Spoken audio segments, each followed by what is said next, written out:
Olá gente, tudo bem? Espero que vocês estejam bem. Bem-vindos a mais uma aula de Biologia.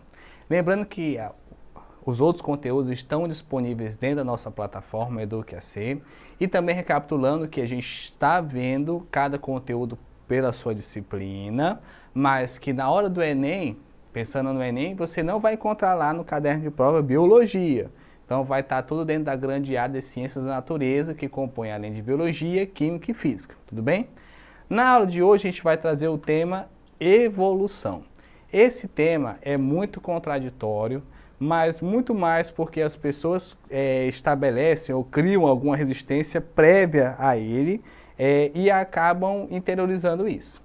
Lembrando sempre que no estudo da evolução a gente tem que desconsiderar essas questões religiosas, no sentido de que se você vai seguir uma carreira acadêmica, se você vai estudar, fazer sua graduação, uma pós-graduação, mestrado, doutorado, você vai ter que ver que existem algumas coisas que não conseguem se conectar à questão religiosa. No entanto, a gente não coloca em xeque isso. O que é? Não é para você deixar de acreditar na sua religião e nem mudar a sua opinião sobre alguns pontos, mas você tem que saber esses conteúdos evolutivos para você, principalmente quem vai trabalhar na parte de saúde, medicina, enfermagem, inclusive na própria biologia, vai ter que entender um pouco sobre isso aí e de certa forma, digamos assim, aceitar, né? Mas é lógico que a gente não está aqui para criticar os seus princípios religiosos, tudo bem? Então pensando nisso aqui, a gente vai trabalhar os conteúdos pensando o quê? Nas concepções místicas religiosas, nas teorias científicas, nos experimentos e na vida primitiva, né? Então a evolução, ela considera que o mundo sofreu várias mutações, mudanças ao longo do seu tempo geológico, já comentei em uma aula sobre isso, e durante essa evolução, digamos assim, essas mudanças no mundo, os organismos vivos foram surgindo. Então a gente tem uma terra primitiva, bastante, vamos dizer assim, crítica para a sobrevivência, e conforme a terra foi se resfriando, foi se formando a água, a atmosfera da terra foi se alterando, a gente começa a observar as primeiras organizações dos seres vivos. É lógico que a gente sabe disso nos dias de hoje, né? Então a gente tem que ver que ao longo da humanidade várias teorias surgiram para tentar explicar isso. Então essa imagem ela mostra justamente isso, do tempo geológico, e veja que a maior parte do tempo está sem a presença de seres vivos, porque a maior parte do tempo da existência da Terra não haviam seres vivos, ok? Depois, se a gente pensar também em colocar o tempo da Terra em um relógio com 24 horas, a gente vai ver que os seres vivos aí, ó, ocupam uma parte bem próxima, né, assim, mais recente. E se a gente considerar só a existência da espécie humana, nós existimos às 23 horas, 59 minutos e 30 segundos do tempo da Terra. Então a gente tem um tempo de vida na Terra como espécie muito curto, e também como ser vivo também, né, no tempo que a gente fica, a gente tem um tempo curto na Terra, certo? Então a gente tinha essa Terra primitiva, certo? Que demorou muito tempo ali para se resfriar. Então a gente tinha, além da Terra ser primitiva, o universo todo estava em expansão, então a gente tinha muita queda de meteoros, a gente tinha vários processos que deixavam a Terra sem condições ali para a existência da vida, para a formação da vida como um todo, certo? E aí a gente tem as primeiras teorias sobre como a vida surgiu. O primeiro a propor alguma teoria foi Aristóteles, que ele dizia que os seres vivos brotavam da terra, da matéria bruta. Isso porque, por exemplo, eles percebiam que do nada apareciam algumas coisas, do nada, entre aspas, certo? Mas vários experimentos vieram depois, lógico, né, com a evolução da ciência, das pesquisas. Lembrando que o Aristóteles ele foi um grande pensador muito importante que falou sobre várias coisas, inclusive sobre as espécies, ok? Então a gente teve alguns experimentos que tentavam provar essa coisa de se os organismos surgiam do nada, né, dessa matéria bruta, ou de algo pré-existente. Então a gente tinha até duas teorias, chamava assim, a biogênese, a gente tem na verdade, que é a geração espontânea, então a vida a partir do nada, e a biogênese, que é a vida a partir de um outro organismo. Um experimento muito simples foi o do Redd. Ele colocou um pedaço de carne num pote aberto e o mesmo pedaço de carne ele colocou num pote tampado com a gases. Ele percebeu que nos dois potes a carne apodrecia, mas no pote que não tinha gás, que era aberto, além de as moscas pousarem ali, começaram a surgir larvas. Então ele viu que as larvas que surgiam na carne em putrefação, né, em decomposição, não era que vinha do nada. Na verdade, eram as larvas das moscas que pousavam ali e usavam aquele substrato para poder se desenvolver, certo? Além disso, a gente tem vários outros experimentos. Então, existe até uma teoria lá para formar, como experimento para desenvolver ratos. Aí deixava-se uma roupa molhada num quarto fechado e colocava trigo e os ratos nasciam. Mas não é isso, né? Então os ratos encontravam um ambiente propício, ali se multiplicavam e aí começavam a surgir os ratos. Então nesse caso a gente viu que a abiogênese cai por terra porque a vida sempre vem de algum organismo. É lógico que tem muitas coisas que são microscópicas. Então, por exemplo, por que as coisas fungam, dá fungo? Se você não vê um fungo correndo na rua, mas é porque o fungo está aqui no ar. E aí, por exemplo, quando você deixa um alimento, o pão, por exemplo, ali esquece ele, o fungo vai ocupar aquele substrato e vai se desenvolver. Aí ele começa a ser visto. Mas não é que ele não vem do nada, ele vem de uma célula pré-existente. Ok? Essas são as primeiras teorias. Aí depois a gente tem as teorias para se formar, para se entender como surgiram as primeiras células vivas, né? Então, como foram os primeiros organismos, certo? Outra coisa também era a questão da sopa elementar. Então, assim, o que precisava, quais são os elementos que eram necessários para ter vida. Isso é curioso porque até criou métodos. Então, por exemplo, a pasteurização do leite, que é você ferver e resfriar ele para aumentar a durabilidade dele, surgiu, na verdade, numa técnica onde Louis Pasteur queria saber qual era o suco elementar da vida, ou seja, qual era o princípio básico nutritivo para que a vida surgisse, certo? Então ele já criou um método. Tudo isso aí vem à luz da ciência. Lembrando que a gente ainda vai ter, comentando, né, abordando sobre a evolução, as teorias criacionistas, certo? O que é uma teoria criacionista? Então, o cristianismo, a gente acredita, então, que Deus criou a vida na Terra, né? Então, em 7 dias, criou a Terra, tudo que nela há. Existem outras religiões que também tem cada sua religião uma teoria criacionista, ou seja, de como a Terra surgiu. Então, o homem sempre teve muita curiosidade de entender como é que surgiu a vida, como é que surgiu a Terra, como é que tem essa diversidade de espécies. Então, essa é uma curiosidade inerente à raça humana há muitos e muitos anos, ok? Uma das teorias também falam da panspermia. Fala que os primeiros organismos vivos ou estruturas que ajudaram a desenvolver os primeiros organismos vivos foram estruturas que vieram nos meteoros que caíam na Terra primitiva, certo? E aí esses elementos formavam um caldo, né? Formavam um ambiente favorecido de moléculas para a existência dos primeiros organismos, ok? A gente já comentou sobre o criacionismo. Nesse caso, né, o criacionismo que tem lá na Bíblia é que Deus criou a Terra em 6 dias, no 7º dia descansou.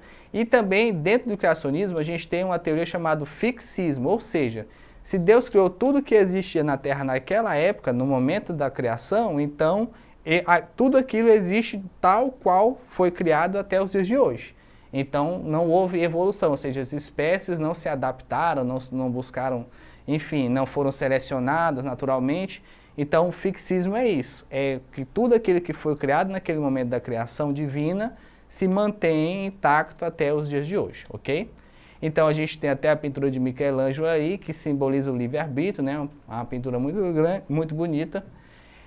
Depois, avançando aí, a gente tem os experimentos de Oparin e Radame, onde eles proporam esse caldo nutritivo primordial, ou seja, eram moléculas orgânicas que se juntavam, né, começaram a se agrupar, e formaram os coacervados.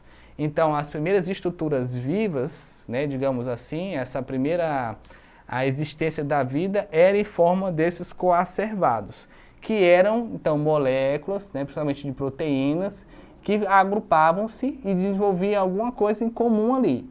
E por milhares de anos, isso foi o que era o nosso princípio da vida. Até o surgimento dos primeiros organismos celulares procarióticos, né, com material genético. Então a gente tem uma janela de tempo aí entre os coacervados e os primeiros organismos procarióticos lá, as bactérias primitivas, na questão da evolução. Lembrando sempre, gente, que a ciência estuda a evolução com base em alguns resquícios dos processos evolutivos. Então o homem vai propondo ideias e vai tentando provar aquilo, e vai tentando achar indícios, fatos que corroborem, ou seja, que validem essas teorias, tá? É sempre assim, por isso que elas estão sempre mudando, mas ultimamente a gente tem teorias bastante formadas, certo? Avançando aqui, trago aqui mais uma vez, a gente já viu então que a biogênese, que é a teoria da criação espontânea, da vida espontânea, já se caiu por terra, porque a gente precisa de um organismo primeiro, né, para poder formar um outro. Então, é aquela velha brincadeira, o que veio primeiro, o ovo ou a galinha? Né? Não se sabe, mas o que se sabe é que eu preciso do ovo e preciso da galinha. Então, não tem como não vir do nada, de alguma coisa eles vieram, tudo bem?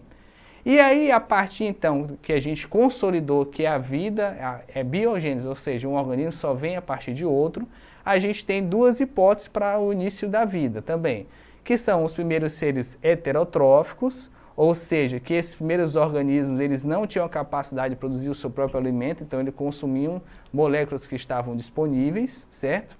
E a gente tem também a teoria autotrófica, que esses primeiros organismos primitivos, eles tinham a capacidade de produzir o seu próprio alimento a partir daquilo que estava disponível no ambiente, certo?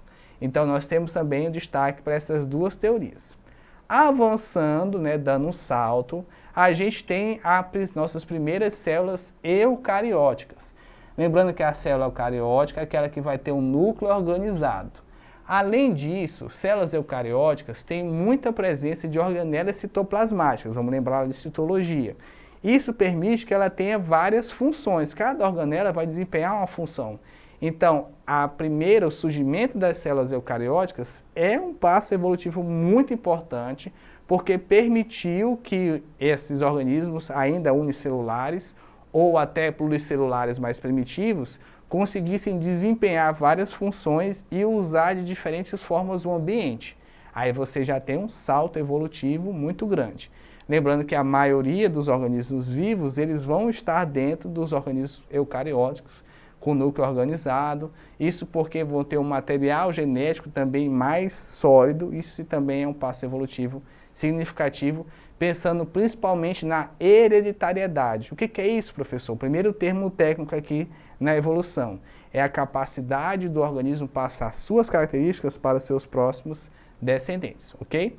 Avançando no nosso conteúdo, a gente tem as evidências da endossimbiose, ou seja, como é que esses organismos eucarióticos começaram a apresentar organelas com diferentes funções. Ele foi absorvendo outros organismos procarióticos e colocando para dentro, compondo a sua estrutura celular.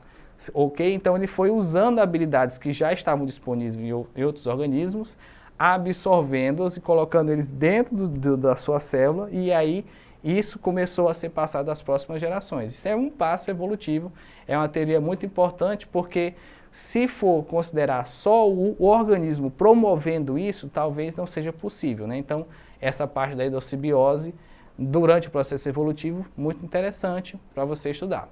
E aí a gente tem Lamarck e Darwin. Então a gente dá um salto aí de muitos anos no estudo e a gente tem as duas primeiras teorias evolucionistas clássicas que a gente estuda. Lamarck, anterior a Darwin, e Darwin, mais moderno. Lamarck, ele foi um observador e o que ele observou, em termos da evolução, até fazia sentido para a época. Então, o que Lamarck propôs? Ele propôs duas teorias. uma teoria chamada lei de uso e desuso e outra lei chamada de caracteres adquiridos. O que era isso? Ele, observando os organismos vivos, ele pensou o seguinte: ora, se um organismo precisa usar um lado, ou seja, um membro dele mais do que em relação ao outro, esse membro que ele usa menos vai atrofiar e o que ele usa mais vai se desenvolver para aquela habilidade surgir. Então essa é a lei do uso e desuso, que de certa forma faz até sentido, certo? Naquele momento.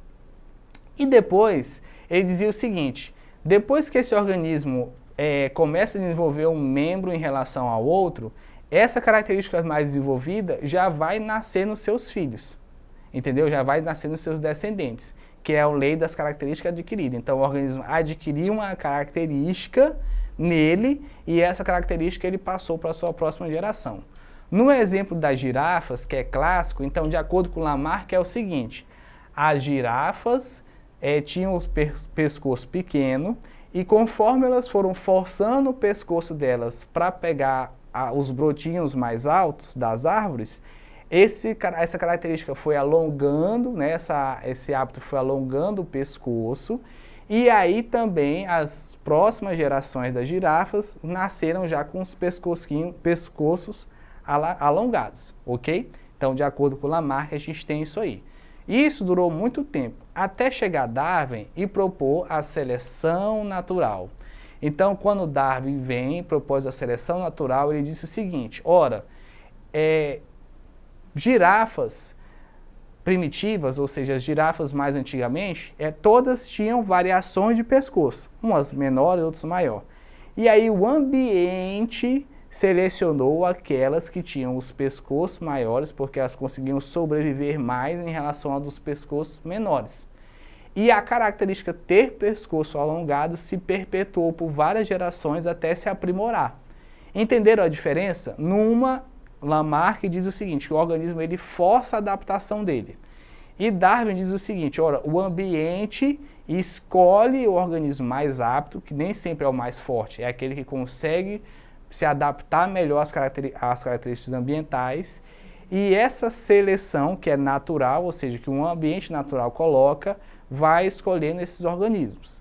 E conforme esses organismos selecionados pelo ambiente vão sobrevivendo, essa característica que ele apresenta diferenciada vai se perpetuando dentro da espécie. Então é diferente. Então, nesse caso, eu não vou adquirir uma característica. Essa característica vai vir, vai potencializar minha sobrevivência e aí eu vou conseguir me manter sobrevivendo e as minhas gerações vão vir nesse sentido aí, tudo bem? Então essa é a diferença entre Lamarck e Darwin e o que é seleção natural. Vamos trazer mais um exemplo aqui na tela. Então eu trago aqui, ó. Nesse caso a gente tem aqui, ó, coelhinhos e a águia. Então veja bem, a gente está vendo coelhinhos de diversas cores aí, o branquinho, o marronzinho claro e o marronzinho escuro. Tá vendo que a águia tem preferência pelos branquinhos? Ou seja, os coelhinhos marronzinhos conseguem ficar mais camuflados e vão sobrevivendo. Então, logo, a característica da pelugem mais escura vai se perpetuar naquela espécie. Então, tá vendo que são as interações ambientais selecionando características mais adaptadas. E olha só que curioso.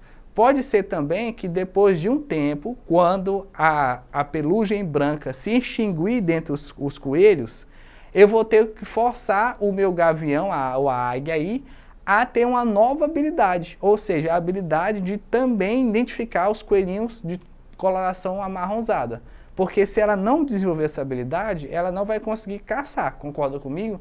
Então é o ambiente escolhendo as melhores adaptações e os organismos se adaptando também a isso. Se adaptando o seguinte, lembrando que essa adaptação ela vai surgir a partir de uma mutação. Então, por exemplo, de repente uma mutação benéfica surgiu dentro daquela população, que é o conjunto de organismos da mesma espécie, e essa população vai perpetuar essa característica, se ela for benéfica. E se a mutação for maléfica, esses organismos vão se extinguir. Ou seja, ela não vai ser uma adaptação, ela vai trazer, então, perdas para dentro da população. Ok? Vamos avançar aqui. Nós temos, basicamente, partindo do princípio da seleção natural de Darwin, três tipos de seleção que o ambiente, né, que pode colocar sobre os organismos. Então, uma chama-se disruptiva, ela é a mais comum. Você está vendo que o gráfico original que está em vermelho, ele vai depois se separar em dois picos. O que é isso, professor? Então, eu tenho a minha população com uma característica comum e eu vou ter algo favorecendo os extremos. Isso pode ser um processo geográfico, isso pode ser um tipo de predador, isso pode ser uma mudança climática, isso pode ser uma doença, um vírus, ou qualquer outra coisa dentro dessa minha população que vai favorecer dois extremos. Então eu tenho disruptiva. Essa tipo de seleção natural ela é a mais comum e ela é a que mais forma também novas espécies, porque esses dois grupos vão ficar tão diferentes que eles vão sofrer especiação e aí vão dar origem a duas novas espécies que não vão compartilhar de características, ok?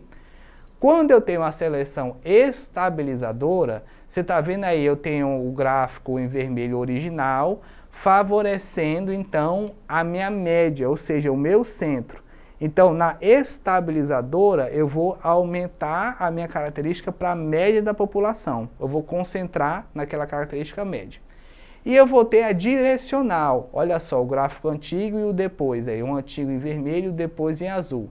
Então, eu vou deslocar a minha característica a favor de... Eu vou deslocar os indivíduos da minha população a favor de uma característica. Então, se a gente fosse colocar naquele exemplo dos coelhinhos, eu ia favorecer os coelhinhos marronzinhos, ou eu ia favorecer os coelhos branquinhos, entendeu?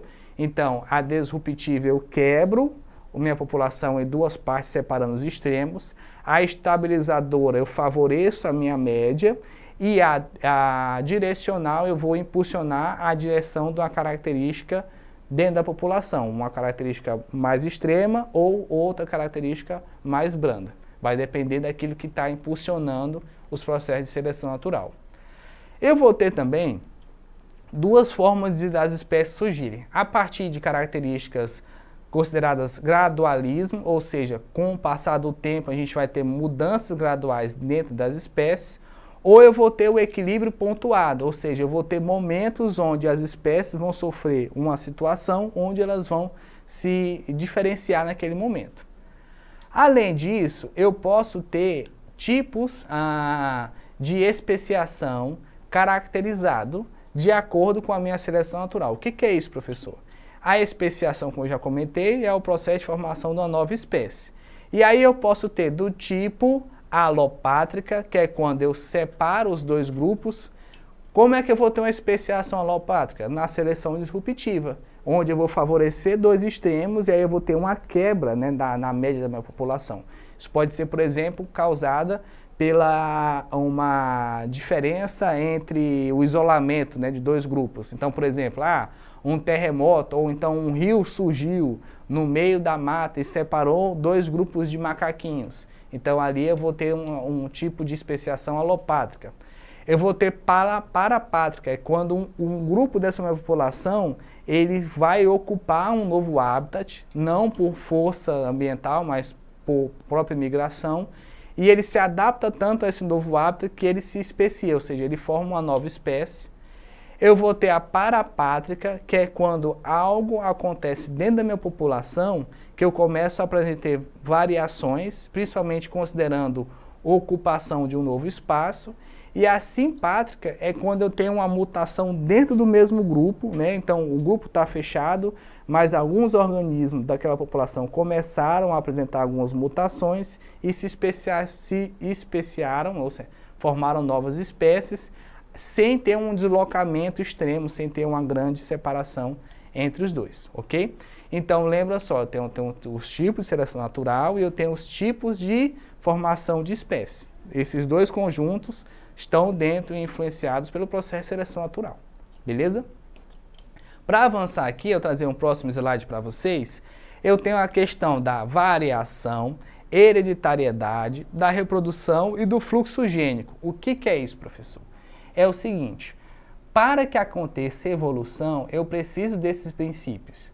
Então, o princípio da primeira propriedade é a minha propriedade de hereditariedade. eu conseguir passar as minhas características para as próximas gerações. E essas características têm que ser benéficas, né? Então tem que ser mutações, adaptações que favoreçam a minha sobrevivência. Mas toda vez que você passa essas características, se você tem o cruzamento, reprodução sexuada, ou seja, cruzamento de gametas, você vai ter uma variabilidade. Ou seja, mesmo você mantendo as características da espécie, você tem um leque de variações que você pode apresentar.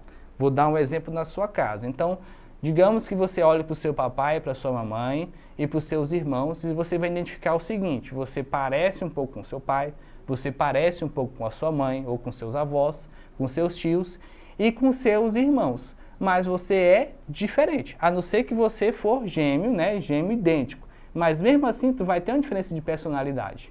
Então, essa variabilidade, ela é muito importante. Ela é o quanto um organismo, mesmo mantendo a sua mesma espécie, ele pode ter variações.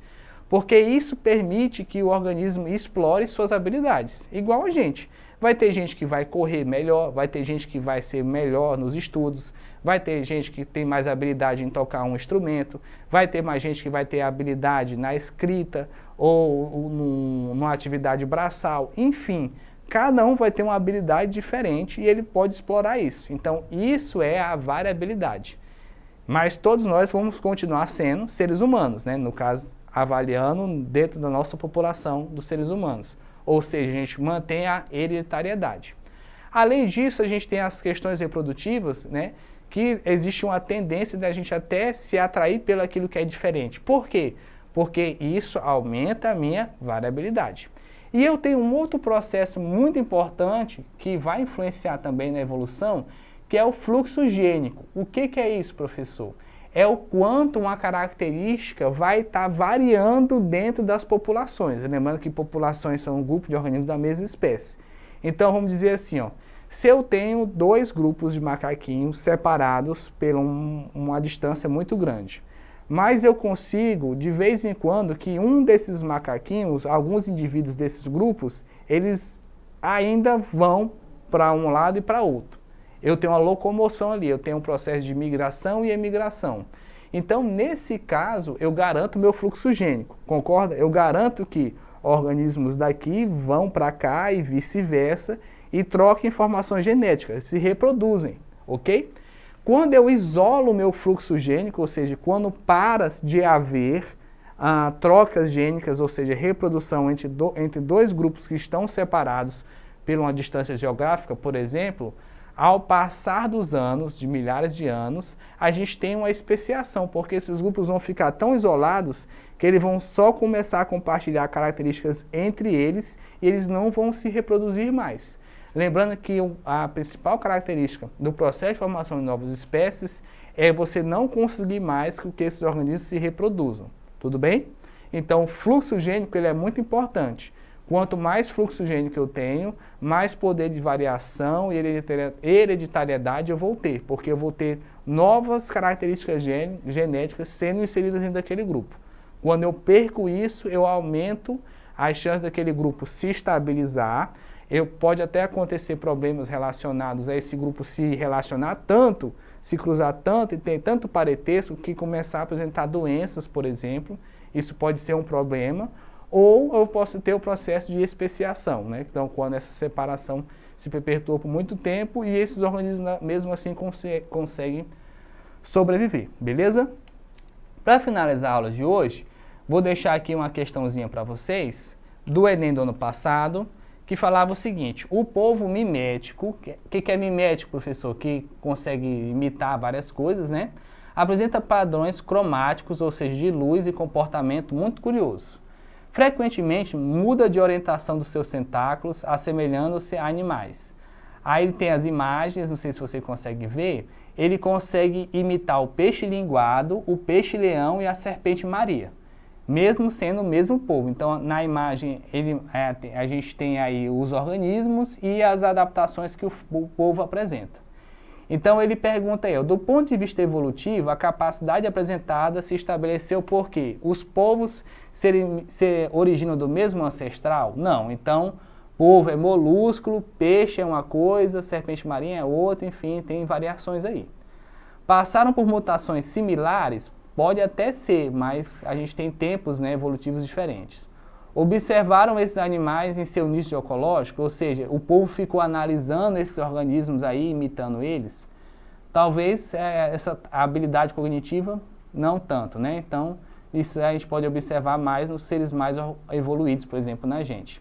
Resultado da convergência adaptativa, pode ser, né, uma dúvida aí, ou eles sobreviveram a pressões seletivas com esse comportamento. Então, a alternativa correta, letra E, entendeu? Então, as pressões que ele sofreu do ambiente forçaram ele a imitar alguns organismos. Então, ele não observou, foi o acaso, né? Então, nessa questão aí, a gente tem a letra E, do Enem no ano passado, bastante recente, muito relacionada à evolução e que pode dar algumas dúvidas aí. A gente tem outros exemplos de evolução convergente, deixo a dica para você estudar aí também, mas nesse caso a gente tem sim a seleção natural forçando a essas novas adaptações surgirem dentro do povo, imitando os outros organismos, ok? Gente, para mais informações, acesse a nossa plataforma, foquem nos estudos, na sua reta final, a gente tem certeza que vai dar tudo certo. Até a próxima aula e fique bem.